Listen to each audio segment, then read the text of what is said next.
Ma'am, मैंने आपसे internet के उपयोग के दौरान होने वाले खतरों के बारे में काफी कुछ जाना है। क्या वो सब यही हैं जिनके बारे में जानना है?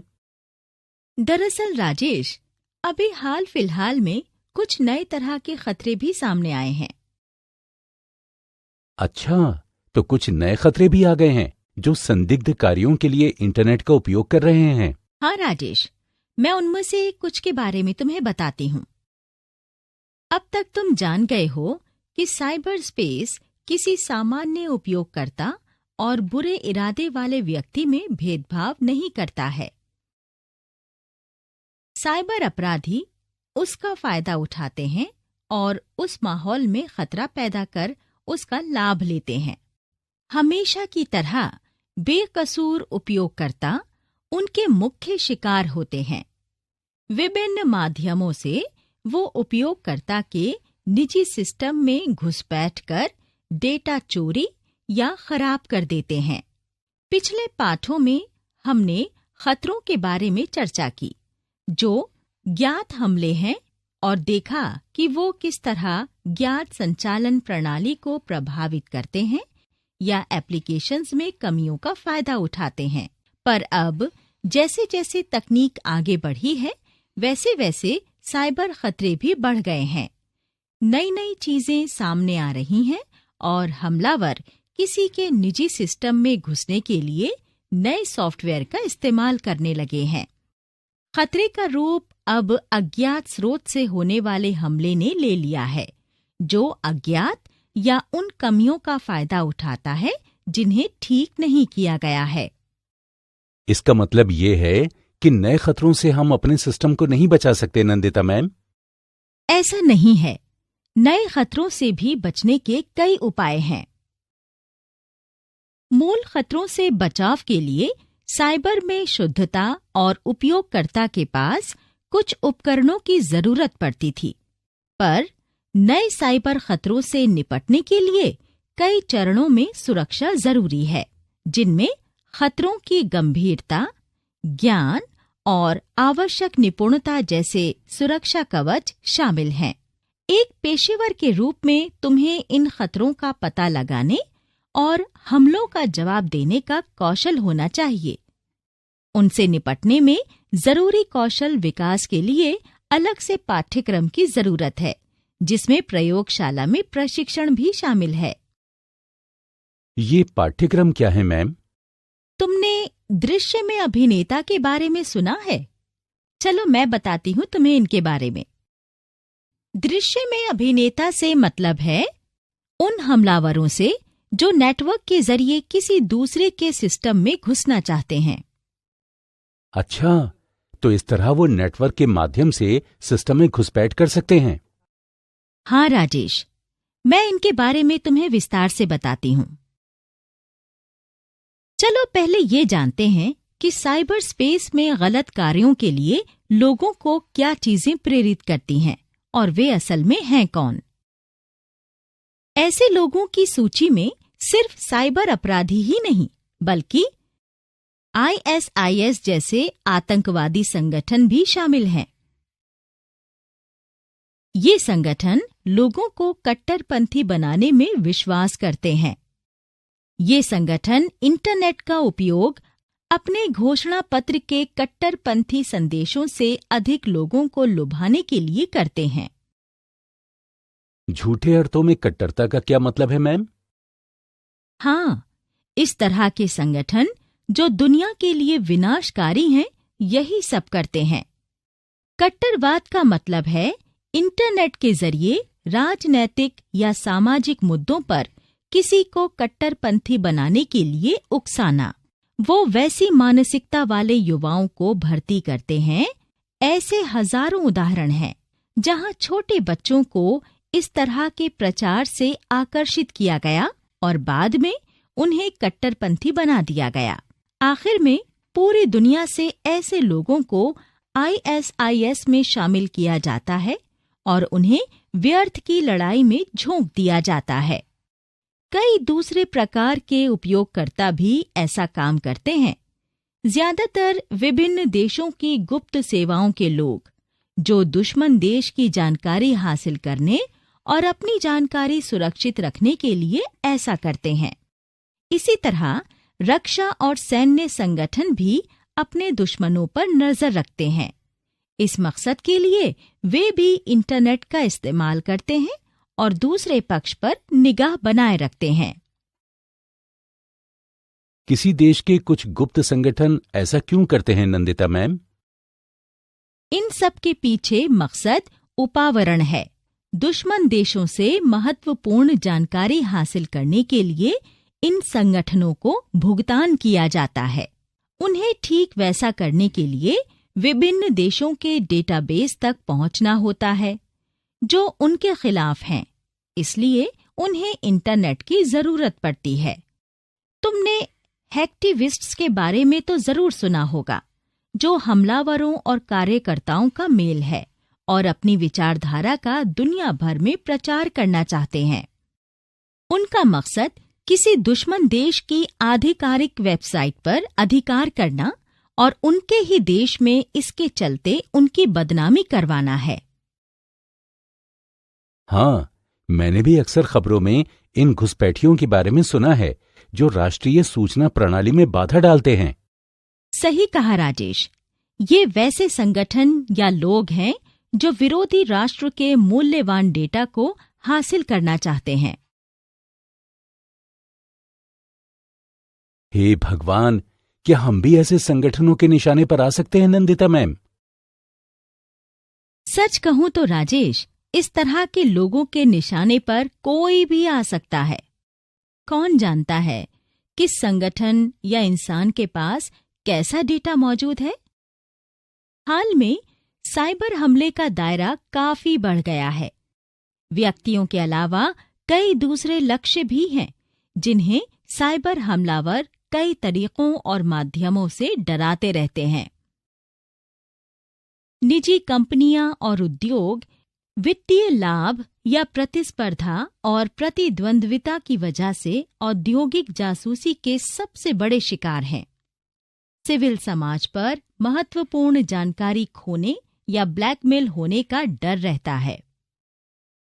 यहाँ तक कि प्रकाशित या प्रसारित होने से पहले मीडिया की खबरें भी इससे प्रभावित हो सकती हैं।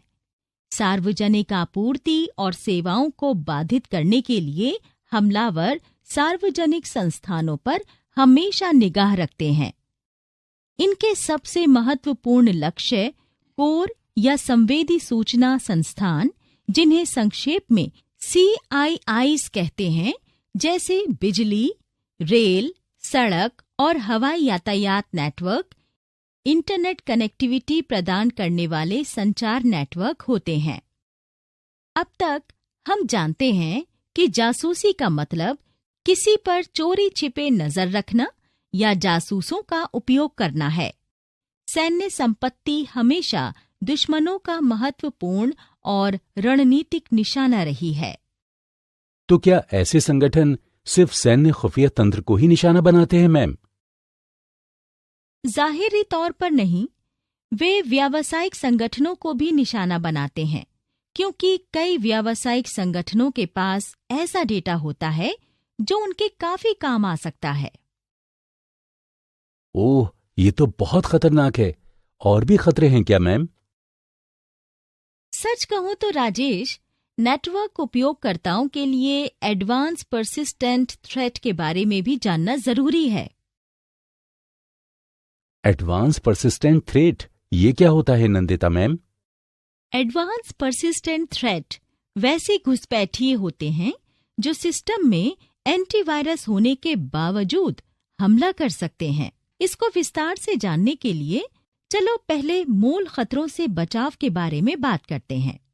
मूल खतरों से सुरक्षा जांच पर निर्भर करती है, जो आधारित होता है उनके हस्ताक्षर पैटर्न और एंड पॉइंट सुरक्षा के काम पर, जिसमें घुसपैठ रोकथाम प्रणाली या आसान शब्दों में IPS कहा जाता है शामिल हैं। हालांकि नए साइबर खतरों ने बचाव के इन तरीकों को दरकिनार कर दिया है। सामान्य फायरवॉल या एंटीवायरस उनसे लड़ने के लिए पूरी तरह पर्याप्त नहीं है। इस तरह के खतरों के हमले लंबे वक्त तक पकड़ में नहीं आते और इन्हें पकड़ने के लिए कई तरीकों एवं मजबूत दृष्टिकोण की जरूरत होती है, जैसे किसी भी असामान्य गतिविधि की जांच करना। ये तो वाकई में बहुत खतरनाक है। तो क्या कोई उपाय है जिससे हम अपने सिस्टम को इस तरह के हमलों से बचा सकें? बचाव के कई उपाय हैं राजेश। हालांकि मैं पहले एडवांस परसिस्टेंट थ्रेट के हमले के बारे में बताती हूँ। एडवांस परसिस्टेंट थ्रेट हमले, ये क्या होते हैं नंदिता मैम? ये कुछ चरण होते हैं जब कोई घुसपैठिया अपने पास रखे विकसित तकनीक से हमारे सिस्टम पर हमला करता है। ये काफी दिलचस्प है कि एडवांस परसिस्टेंट थ्रेट संक्षेप में APTs के पैटर्न पर ध्यान दिया जाए। इस तरह के साइबर हमले का पहला मकसद कंप्यूटर में घुसपैठ और उस पर नियंत्रण करना है जो लक्षित संगठन नेटवर्क का हिस्सा है। फिशिंग ईमेल्स, सोशल इंजीनियरिंग हमले, एप्लीकेशन की कमियों का फायदा उठाना या 0 दिन कमी में से किसी एक तरीके का इस्तेमाल कर नेटवर्क की सुरक्षा से बच निकलना है। घटना स्थल पर पहुंचने के बाद ये वापस अपने मास्टर को सूचित करता है, जो कमांड और कंट्रोल संक्षेप में CNC कहते हैं, है। पकड़े जाने के डर से हमलावर कुछ वक्त के लिए निष्क्रिय रहते हैं। लक्षित कंप्यूटर इस हमले के लिए लॉन्च पैड के रूप में काम करता है और अंदर से होस्ट नेटवर्क पर हमले के मौके देखता रहता है। इस तरह अंत में APT संगठन के पूरे नेटवर्क को प्रभावित कर लेता है। ये डेटा हासिल करने के लिए अपने दूसरे उपकरणों को भी काम पर लगा देता है। वांछित डेटा की पहचान होने पर ये डेटा की चोरी के लिए एक बिंदु बनाता है। हमलावर अपने मास्टर को वापस डेटा भेजना शुरू कर देता है। जैसे एक चोर सोने और गहने वाले किसी खजाने तक पहुंच गया है। हमलावर बहुत सतर्क रहता है और अपने हमले की योजना बहुत सावधानी से बनाता है। डेटा एन्क्रिप्टेड होता है क्योंकि ये नेटवर्क के अंदर तैनात उपकरणों से सावधान नहीं करता है, ताकि डेटा के नुकसान से बचा जा सके और गलत कार्यों में पकड़े जाने से बचने के लिए खेप में भेजता है। एक समझदार चोर हमेशा अपने निशान छिपाकर रखता है और एक होस्ट आमतौर पर क्लाउड आधारित बनाया जाता है, जहां चोरी किया हुआ डेटा अस्थायी रखा जाता है। अंत में डेटा वहां से हटाकर किसी अज्ञात स्थान पर रख दिया जाता है। अस्थायी जगह को नष्ट कर दिया जाता है। APT हमले के सारे सबूत मिटा दिए जाते हैं ताकि हमले का कोई निशान या सबूत ना बचे। हालांकि नेटवर्क में उनका प्रभाव बरकरार रहता है और हमलावर अपनी इच्छा मुताबिक कभी भी वापस आ सकते हैं। ये एडवांस परसिस्टेंट थ्रेट या संक्षेप में APT एक व्यापक अर्थ वाला शब्द है, जिसका उपयोग हमले के एक अभियान को बताना है, जिसमें एक घुसपैठिया या घुसपैठियों का दल एक नेटवर्क पर अवैध अधिकार कर लंबे समय तक बने रहते हैं ताकि संवेदनशील डेटा हासिल कर सकें। इन हमलों के लक्ष्य, जिनको काफी खोजबीन के बाद चुना जाता है, आमतौर पर बड़े उद्यम या सरकारी नेटवर्क होते हैं। इस तरह के हमलों के भयानक परिणाम आते हैं और शामिल हैं बौद्धिक संपदा की चोरी, जिसका मतलब है व्यापार संगठनों या व्यापार संगठनों से जुड़ी एजेंसियों से डेटा हासिल करना। वे संवेदनशील जानकारी को प्रभावित करते हैं, जैसे कर्मचारी और उपयोगकर्ता की निजी जानकारी चोरी करना। उसके बाद वे महत्वपूर्ण संगठनात्मक बुनियादी ढांचे में गड़बड़ी करने की कोशिश करते हैं, जैसे कि वो डेटाबेस को मिटाना चाहेंगे, फिर पूरे साइट पर अधिकार करने की कोशिश करेंगे। APT हमले से बचने के लिए एक सामान्य वेब एप्लीकेशन पर हमले के मुकाबले ज्यादा संसाधनों की जरूरत होती है। ये अपराधी आमतौर पर अनुभवी साइबर अपराधियों का एक दल होता है जिनके पास पर्याप्त वित्तीय मदद रहती है। कुछ एपीटी हमले सरकार से वित्त पोषित और साइबर युद्ध हथियारों के रूप में उपयोग किए जाते हैं। एपीटी हमले पारंपरिक वेब एप्लीकेशंस के खतरों से अलग होते हैं, उस दृष्टिकोण से कि वो ज्यादा जटिल होते हैं। वो हमला करके भाग नहीं जाते।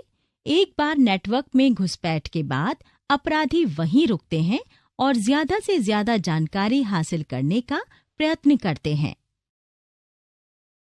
उन्हें मैन्युअली एग्जीक्यूट करना पड़ता है और एक विशिष्ट चिन्ह के खिलाफ स्वचालित नहीं होते और एक बड़े लक्ष्य के खिलाफ लगातार भेजे जाते हैं। किसी एक भाग के विपरीत वो पूरे नेटवर्क में घुसपैठ करने का लक्ष्य रखते हैं। आमतौर पर होने वाले दूसरे हमलों जैसे दूरस्थ फाइल समावेशन या दूसरे शब्दों में RFI, SQL इंजेक्शन और क्रॉस साइट स्क्रिप्टिंग, जिसे XSS भी कहते हैं, का उपयोग अपराधी लक्षित नेटवर्क में पैर जमाने के लिए अक्सर करते हैं। अगला, ट्रोजन्स और बैकडोर शेल्स का उपयोग नेटवर्क में पांव पसारने और लक्षित परिधि के भीतर निरंतर उपस्थिति बनाए रखने के लिए करते हैं। संगठन एपीटी के हमलों को कैसे कम कर सकते हैं? जाहिर है, ये संगठन बेकसूर संगठनों को निशाना बनाते हैं और उनके सिस्टम में घुसपैठ करते हैं। एपीटी हमले आमतौर पर सार्वजनिक या निजी क्षेत्र के संगठनों के नेटवर्क को निशाना बनाते हैं, व्यक्तियों को नहीं। इसके लिए भारी संसाधनों की जरूरत है, जो सिर्फ एक राष्ट्र या सरकार प्रायोजित या वित्त पोषित संगठन ही वहन कर सकते हैं।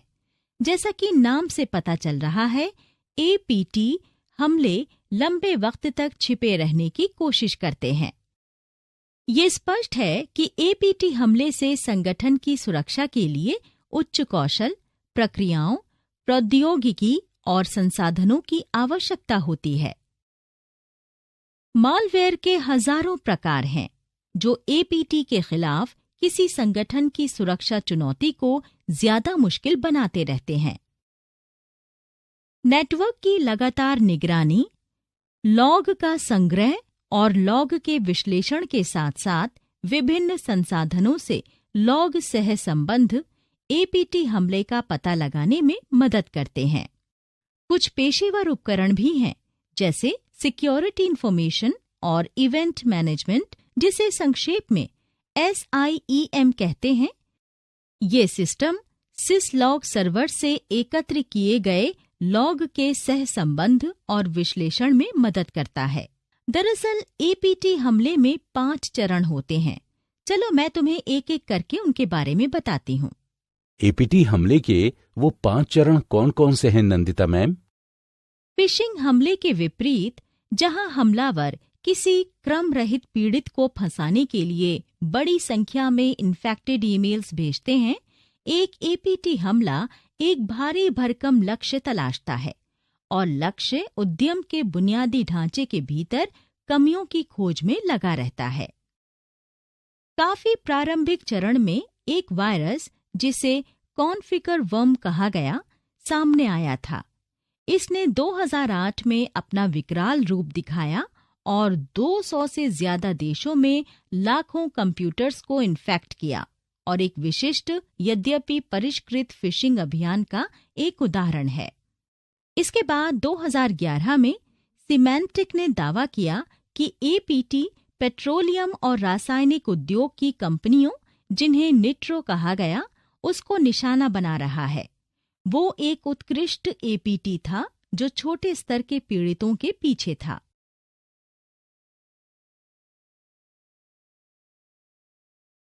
खैर, जब भी घुसपैठ के 5 चरणों की बात होगी, इसकी शुरुआत पूर्व परीक्षण से होगी। इस प्रारंभिक चरण में हमलावर अपने लक्ष्य को समझने के लिए कई कारकों से जानकारी प्राप्त करता है। हमलावर भी काफी विवेकपूर्ण कार्य करने लगे हैं।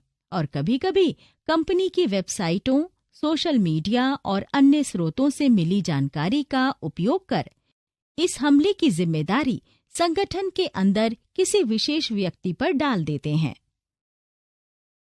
दूसरा चरण धावा बोलने का है। इस तरीके से घुसपैठिए चुपचाप एक सिस्टम पर आक्रमण करते हैं। एक बार अनजान पीड़ित के दायरे में जाने के बाद हमलावर कमियों वाले कंप्यूटर्स में लक्षित मालवेयर डाल देते हैं। अगला है खोज। अब हमलावर छिपके रहते हैं और पकड़े जाने से बचने के लिए आराम से काम करते रहते हैं। फिर वहीं अंदर से संगठन की सुरक्षा का मूल्यांकन करते हैं और एक युद्ध रणनीति बनाकर एक साथ कई समानांतर हमले कर देते हैं। हासिल करने का काम आमतौर पर हमलावर करते हैं। हमलावर असुरक्षित सिस्टम में प्रवेश कर जाते हैं और धीरे धीरे डेटा हासिल करते रहते हैं, पीड़ित उपक्रम को बिना खबर हुए। वो डेटा चोरी करने या कामकाज बाधित करने के लिए मालवेयर भी इंस्टॉल कर सकते हैं। अंत में आता है एक्सफिल्ट्रेशन। इस स्तर पर हासिल की गई जानकारी को हमलावर दल के पास विश्लेषण और शायद भविष्य में उपयोग और धोखाधड़ी के लिए भेजा जाता है। खैर राजेश, अब तक हमने जो भी चर्चा की है वो पर्याप्त नहीं है। इंटरनेट उपयोग करते वक्त ब्लेंडेड थ्रेट्स भी आते हैं। ब्लेंडेड थ्रेट्स ये क्या होते हैं मैम? ब्लेंडेड थ्रेट्स का उपयोग साइबर विशेषज्ञ कई प्रोग्राम्स को संयोजित करने जैसे वायरस और ट्रोजन्स में करते हैं ताकि कंप्यूटर को पूरी तरह तबाह कर सकें। वो ऐसा कैसे करते हैं मैम? मीडिया के कई माध्यमों से ज्यादा जागरूकता के चलते उपयोगकर्ता पारंपरिक खतरों के बारे में समझदार हो गए हैं, पर ये अंत नहीं है।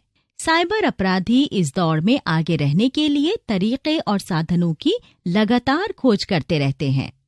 मौजूदा वक्त में वर्म्स, ट्रोजन्स और वायरसेस तथा दूसरे मालवेयर के सभी घटकों को मिलाकर ज्यादा से ज्यादा क्षति करना और खतरे के पकड़े जाने को मुश्किल बनाना और उसकी सुरक्षा पर जोर दिया जा रहा है। दूसरे शब्दों में ब्लेंडेड थ्रेट्स हमले के परिष्कृत रूप हैं, जिसमें वायरसेस, वर्म्स, ट्रोजन हॉर्सेस और मैलिशियस कोड के सबसे बुरे पक्षों को मिलाकर एक खतरा बनाया गया है।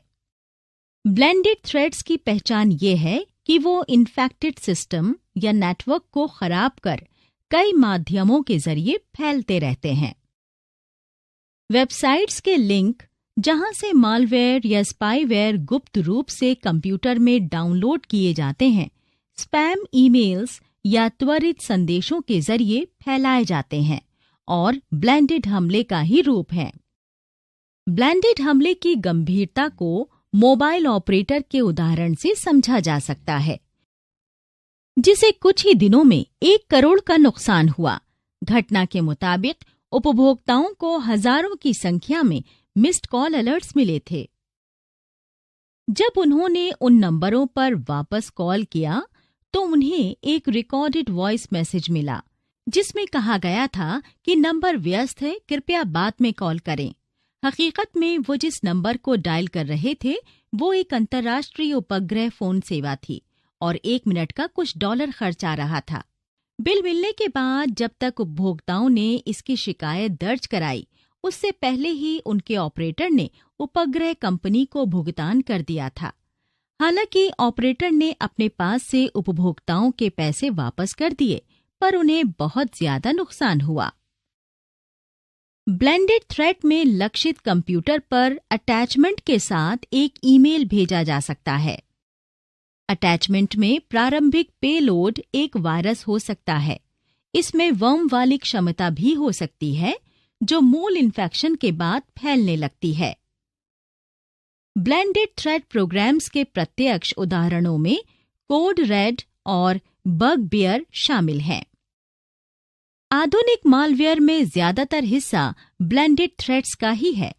हालांकि उन्हें वर्म या वायरस नाम से संबोधित किया जाता है। ये बॉटनेट्स के साथ विशेष रूप से सही है, जहां कई तरह से हमले होते हैं और फैलने के माध्यम होते हैं।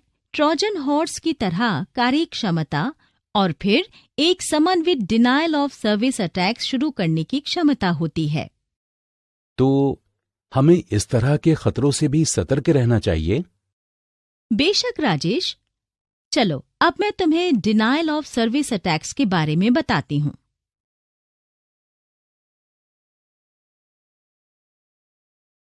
ये डिनायल ऑफ सर्विस अटैक्स क्या है मैम? क्या तुम्हारे साथ कभी ऐसा हुआ है कि इंटरनेट पर कोई विशेष वेबसाइट जो और दिन तो जल्दी खुल जाती थी, पर उस दिन कई बार प्रयास के बावजूद नहीं खुल रही और तुम अपनी परीक्षा का परिणाम नहीं देख सकते जो अभी अभी घोषित किया गया है और वेब पर डाल दिया गया है?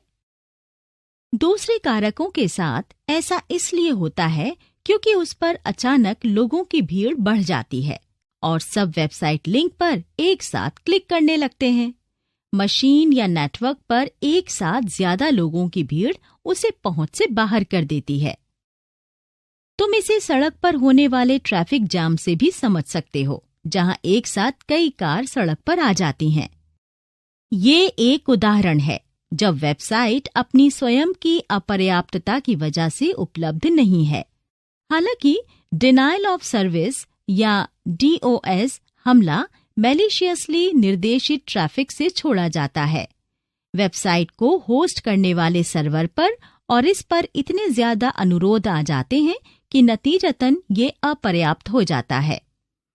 प्रोटोकॉल के मुताबिक नेटवर्क या सर्वर से इन अनुरोधों को प्रमाणित किया जाना चाहिए, पर उन्हें वापसी का पता अमान्य मिलता है। नतीजतन सर्वर कनेक्शन को बंद करने से पहले अमान्य पते पर प्रमाणीकरण की स्वीकृति के लिए भेजता रहता है और उनके इंतजार में व्यस्त हो जाता है। हमलावर इस तरह के प्रमाणीकरण के संदेश लगातार भेजना जारी रखते हैं। मशीन या नेटवर्क ट्रैफिक को उस क्षमता से अधिक नहीं संभाल सकता जो इसके लिए बनाया गया है। फिर इसके काम की रफ्तार धीमी हो जाती है और ये तब तक वैध उपयोगकर्ताओं के लिए अनुपलब्ध रहता है जब तक हमला होता रहता है। ये ठीक वैसा ही है जैसे तुम भेजने वाले को पुष्टि करना चाहते हो कि तुम्हें मांगा गया सामान मिल गया है, पर दिया गया वापसी का पता अमान्य है। तुम्हें पेज बंद होने का इंतजार करना पड़ेगा जब तक कि तुम पुष्टि नहीं भेज देते। जब मशीन या नेटवर्क पर भीड़ बढ़ाने के लिए एक से ज्यादा कंप्यूटर का प्रयोग किया जाता है तो उसे डिस्ट्रीब्यूटेड डिनायल ऑफ सर्विस या DDoS अटैक कहते हैं। ऐसे हमले इसलिए किए जाते हैं क्योंकि एक ही समय में कई हमलावरों को रोकना और उनसे निपटना असंभव हो जाता है। DOS अटैक्स कई प्रकार के होते हैं, जैसे smurf attack, SYN attack, ping of death attack, tear drop attack, fraggle attack.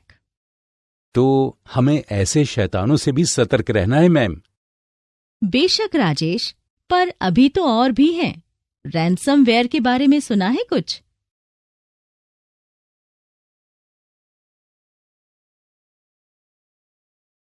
Ransomware, ये क्या होता है नंदिता मैम? रैंसमवेयर एक परसिस्टेंट मालवेयर है जो सिस्टम में लगातार गड़बड़ी पैदा करता रहता है। सोचो कि तुम अपने कंप्यूटर पर इस स्क्रीन को खोज रहे हो या शब्दों को ऐसे रख रहे हो। जब रैंसमवेयर तुम्हारे सिस्टम में पहुंच जाएगा, तुम कुछ भी कर लो, स्क्रीन नहीं बदलेगी। तब तुम समझ जाओ कि ये रैंसमवेयर हमला है। जब आपको ये महसूस हो कि आपने चेतावनी को लगातार अनदेखा किया था और सिस्टम का बैकअप नहीं लिया था, तो बहुत बुरा लगता है। ऐसे मामलों में आपके पास सिर्फ एक विकल्प बचता है, अपराधी की मांगों को स्वीकार करना। आमतौर पर रैंसमवेयर किसी सिस्टम में एक मैलिशियस ईमेल अटैचमेंट, एक इन्फेक्टेड सॉफ्टवेयर डाउनलोड और मैलिशियस वेबसाइट या लिंक के जरिए इंस्टॉल किया जाता है। जब सिस्टम रैंसमवेयर से इन्फेक्ट हो जाता है तो वो बंद हो जाता है उपयोगकर्ताओं की फाइल्स एनक्रिप्ट हो जाती हैं या कंप्यूटर की मुख्य विशेषताओं तक उपयोगकर्ता की पहुंच को प्रतिबंधित कर दिया जाता है। रैंसमवेयर पॉपअप भेजना शुरू कर देगा जिसमें कंप्यूटर की सेवाएं उपयोगकर्ता के लिए फिर बहाल करने के एवज में फिरौती की मांग की जाएगी। इसके अलावा रैंसमवेयर आधारित कुछ एप्लीकेशंस ये दिखावा करती हैं कि पुलिस या सरकारी एजेंसी है और दावा करते हैं कि उपयोगकर्ता का सिस्टम सुरक्षा कारणों से बंद कर दिया गया है और इसे फिर शुरू करने के लिए जुर्माना या फीस भरनी पड़ेगी। एक प्रकार के रैंसमवेयर वानाक्राई के हमलों ने साइबर सुरक्षा में कमियों को उजागर किया। ये अभी हाल ही की घटनाएं हैं।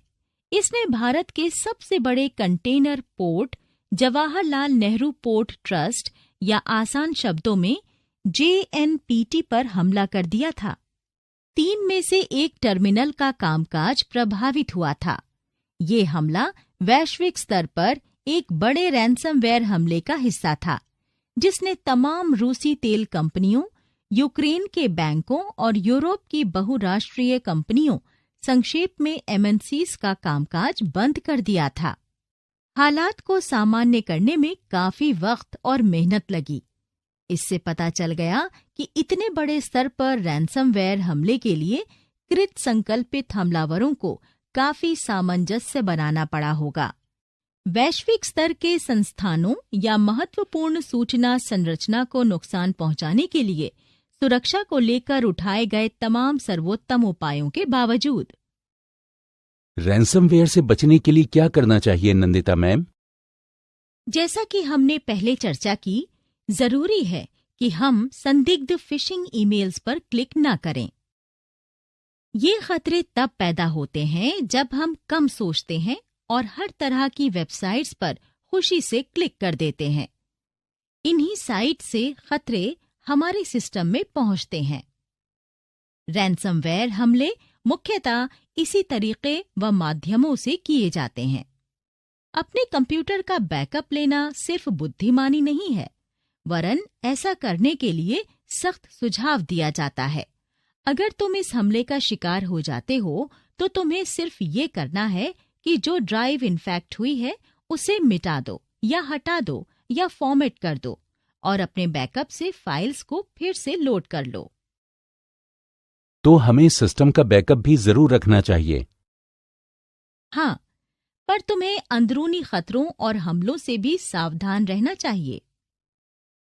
अंदरूनी खतरे और हमले वो क्या होते हैं नंदिता मैम? राजेश, किसी भी संगठन के अंदर भी लोग होते हैं जो नेटवर्क संचालन में विशेषज्ञ हो सकते हैं। हमने रामायण की वो कहानियां खूब सुनी हैं जिसमें कहा गया है कि रावण के पतन की वजह उसका अपना भाई था, जिसने राम को महत्वपूर्ण जानकारी मुहैया कराई थी। साइबर स्पेस में भी यही हाल है।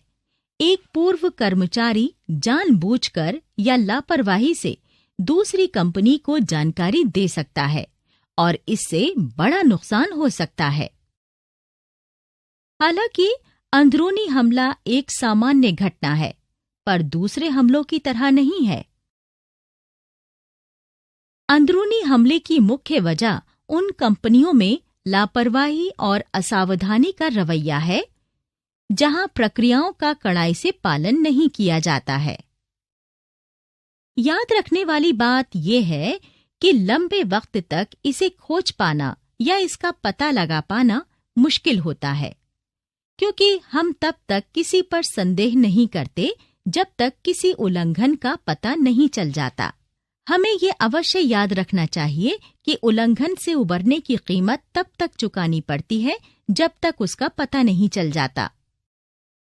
वो कौन लोग होते हैं जो जानबूझकर या अनजाने में कोई खतरा पैदा कर देते हैं, और ये कैसे होता है और हमें किस पर ध्यान देने की जरूरत है नंदिता मैम? वो कोई भी हो सकता है। तुम्हारे यहाँ काम करने वाला कोई या कोई जो छोड़कर चला गया है। वो तुम्हारे संगठन के सिस्टम में घुसपैठ कर खराबी पैदा कर सकता है। ज्यादातर संगठनों में कुछ ऐसे उपयोगकर्ता होते हैं जिन्हें कुछ खास अधिकार दिए जाते हैं। अनजाने में डेटा उल्लंघन इस बात पर निर्भर करेगा कि इन अधिकारों को संभालने के लिए ये लोग कितने सावधान और सतर्क हैं। डेटा का दुरुपयोग करने के ज्यादातर मौके इन्हीं लोगों के पास हैं। संगठन में बड़ी संख्या में आगंतुक भी आते हैं जो सिस्टम को ठीक करने या मेंटेन करने आते हैं। इन लोगों को भी उन सिस्टम में कार्य करने की अनुमति दी जाती है। बनावट या डिफॉल्ट से संबंधित सारी प्रक्रियाएं सही जगह पर होनी चाहिए ताकि दुरुपयोग को रोका जा सके। हमने तीसरी श्रेणी के लोगों के बारे में चर्चा की थी। वो भी अंदरूनी खतरा पैदा कर सकते हैं।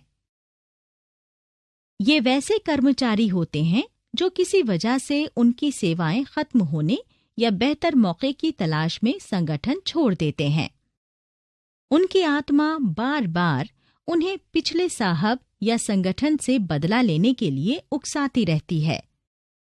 कभी कभी प्रशासक उनके सिस्टम में उनके प्रवेश को प्रतिबंधित करना भूल जाता है और उनका प्रवेश पहले की तरह जारी रहता है, जिससे काफी हानि होती है।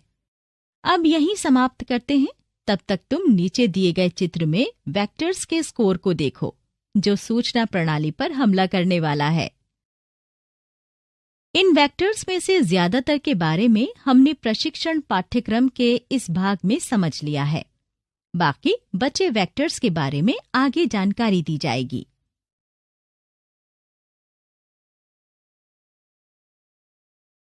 अब तक हमने जो भी सीखा है उसके बारे में जानने के लिए किसी तस्वीर पर क्लिक करें। मूल खतरों से बचाव के लिए साइबर में शुद्धता और उपयोगकर्ता के पास कुछ उपकरणों की जरूरत पड़ती थी, पर नए साइबर खतरों से निपटने के लिए कई चरणों में सुरक्षा जरूरी है, जिसमें खतरों की गंभीरता, ज्ञान और आवश्यक निपुणता जैसे सुरक्षा कवच शामिल हैं। दृश्य में अभिनेता से मतलब उन हमलावरों से है जो नेटवर्क के जरिए किसी दूसरे के सिस्टम में घुसना चाहते हैं। निजी कंपनियां और उद्योग वित्तीय लाभ या प्रतिस्पर्धा और प्रतिद्वंद्विता की वजह से औद्योगिक जासूसी के सबसे बड़े शिकार हैं। सिविल समाज पर महत्वपूर्ण जानकारी खोने या ब्लैकमेल होने का डर रहता है।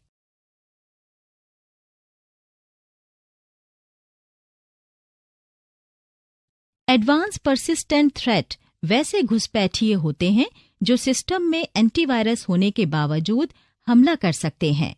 इसको विस्तार से जानने के लिए पहले मूल खतरों से बचाव के बारे में बात करते हैं। एक एडवांस परसिस्टेंट थ्रेट या संक्षेप में एपीटी एक व्यापक अर्थ वाला शब्द है, जिसका उपयोग हमले के एक अभियान को बताता है, जिसमें एक घुसपैठिया या घुसपैठियों का दल एक नेटवर्क पर अवैध अधिकार कर लंबे समय तक बने रहते हैं ताकि संवेदनशील डेटा हासिल कर सकें। जब भी घुसपैठ के 5 चरणों की बात होगी, इसकी शुरुआत पूर्व परीक्षण से होगी। इस प्रारंभिक चरण में हमलावर अपने लक्ष्य को समझने के लिए कई कारकों से जानकारी प्राप्त करता है।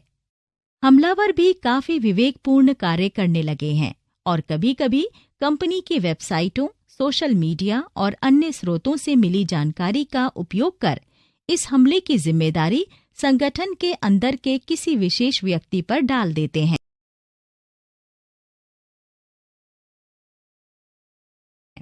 इस तरीके से घुसपैठिए चुपचाप एक सिस्टम पर आक्रमण करते हैं। एक बार अनजान पीड़ित के दायरे में जाने के बाद हमलावर कमियों वाले कंप्यूटर्स में लक्षित मालवेयर डाल देते हैं।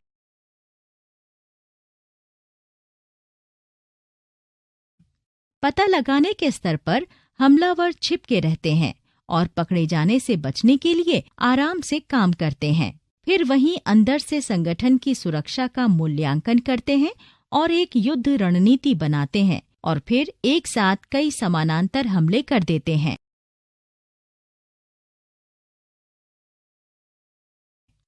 हासिल करने का काम आमतौर पर हमलावर करते हैं। हमलावर असुरक्षित सिस्टम में प्रवेश कर जाते हैं और धीरे धीरे डेटा हासिल करते रहते हैं, पीड़ित उपक्रम को बिना खबर हुए। इस स्तर पर हासिल की गई जानकारी को हमलावर दल के पास विश्लेषण और शायद भविष्य में उपयोग और धोखाधड़ी के लिए भेजा जाता है।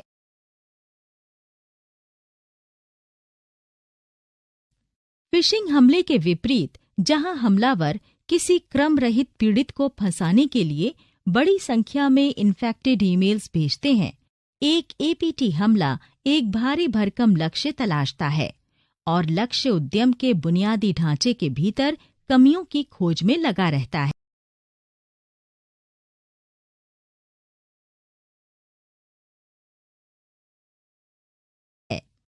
ब्लेंडेड थ्रेड्स का उपयोग साइबर विशेषज्ञ कई प्रोग्राम्स को संयोजित करने, जैसे वायरस और ट्रोजन्स में करते हैं, ताकि कंप्यूटर को पूरी तरह से तबाह कर सकें।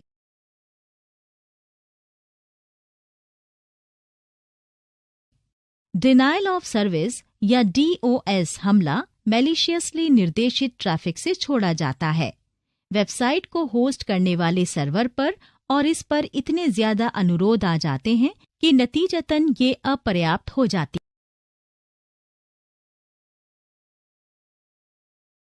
है।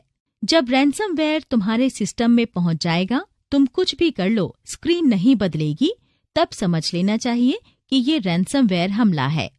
जब आपको ये महसूस हो कि आपने चेतावनी को लगातार अनदेखा किया था और सिस्टम का बैकअप नहीं लिया था, तो बहुत बुरा लगता है।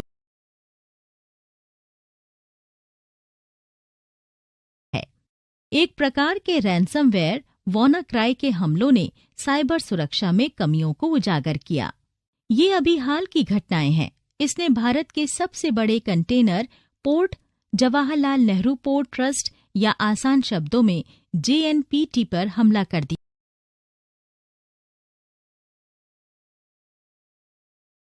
था। अंदरूनी हमले की मुख्य वजह उन कंपनियों में लापरवाही और असावधानी का रवैया है, जहां प्रक्रियाओं का कड़ाई से पालन नहीं किया जाता है।